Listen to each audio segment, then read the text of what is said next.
Dan pemirsa, untuk memantau bagaimana update pelaksanaan ibadah haji, sudah ada jurnalis Berita Satu Agni Raharjo yang akan melaporkan langsung dari kota Madinah. Assalamualaikum, Agni.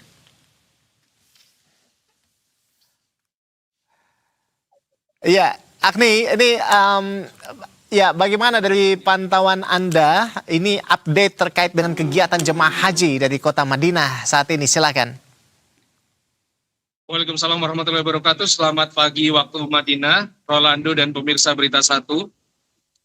Saat ini saya berada di Masjid Bir Ali yang menjadi tempat untuk mengambil mikot atau niat umroh dan niat ikhram bagi jemaah haji Indonesia dari Madinah yang akan menuju ke kota Makkah. Namun saya akan sedikit menceritakan tentang Masrif Dini, yaitu 30 tokoh Ormas Islam Nasional yang kemarin malam tiba di Madinah melalui bandara Amir Muhammad bin Abdul Aziz. 30 anggota Muslim Dini ini adalah mereka yang bertanggung jawab terhadap bimbingan ibadah bagi jemaah haji Indonesia, terutama untuk memberikan fatwa, sehingga nantinya rangkaian kegiatan ibadah jemaah haji Indonesia akan berjalan sesuai dengan syariat Islam. Masyarif Dini ini juga akan menjadi tempat konsultasi bagi jemaah, terutama untuk fikih haji, mengingat masih banyak jemaah yang masih kebingungan ataupun masih belum memahami walaupun sudah diberikan pembekalan ataupun manasik haji sebelumnya oleh petugas. Masrif Dini ini nanti akan ditempatkan di daerah kerja Makkah dan Madinah, khususnya di tempat-tempat atau di sektor-sektor yang bersentuhan langsung dengan jemaah. Mereka juga akan bertugas untuk mendampingi jemaah haji lansia maupun jemaah haji yang mengalami keterbatasan, khususnya nantinya pada saat safari wukuf. Dan berikut pernyataan dari Khalil Nafis, salah satu anggota dari Masrif Dini Kementerian Haji dan Umroh. Pertama, kami dari Masrif Dini mengguiden bagaimana pelaksanaan ibadah haji itu sesuai dengan syariat Islam yang diajarkan oleh Rasulullah SAW.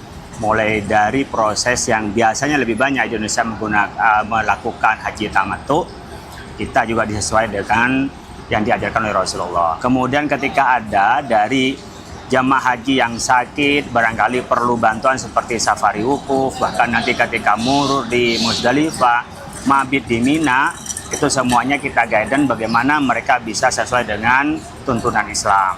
Kapan mereka boleh mengambil ya dari dispensasi, dari proses ibadah haji, dan bagaimana mereka juga bisa melaksanakan harus sempurna dalam pelaksanaan ibadah haji. Jadi hal-hal yang menunjang terhadap kemakmuran kita juga anjurkan, seperti tidak boleh rafas, tidak boleh mereka bicara-bicara yang kotor, bicara yang tidak baik, bahkan tidak boleh riba.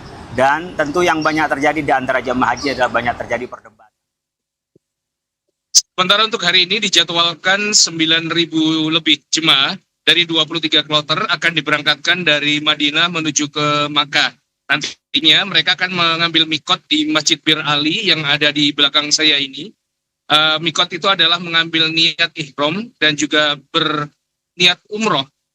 Sementara karena cuaca panas yang cukup terik, di mana di siang hari bisa mencapai 42 hingga 43 derajat Celcius, maka jemaah dibatasi beraktivitas selama berada di Bir Ali ini.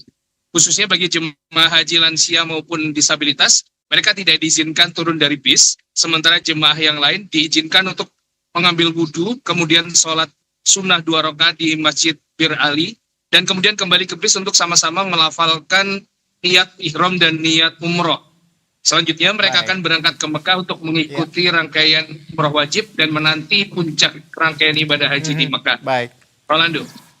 Baik, terima kasih atas laporan Anda, Agni Raharjo. Kami doakan agar ibadahnya lancar di sana ya. Sekali lagi terima kasih jurnalis Berita Satu, Media Center Haji 2026, Agni Raharjo melaporkan secara langsung.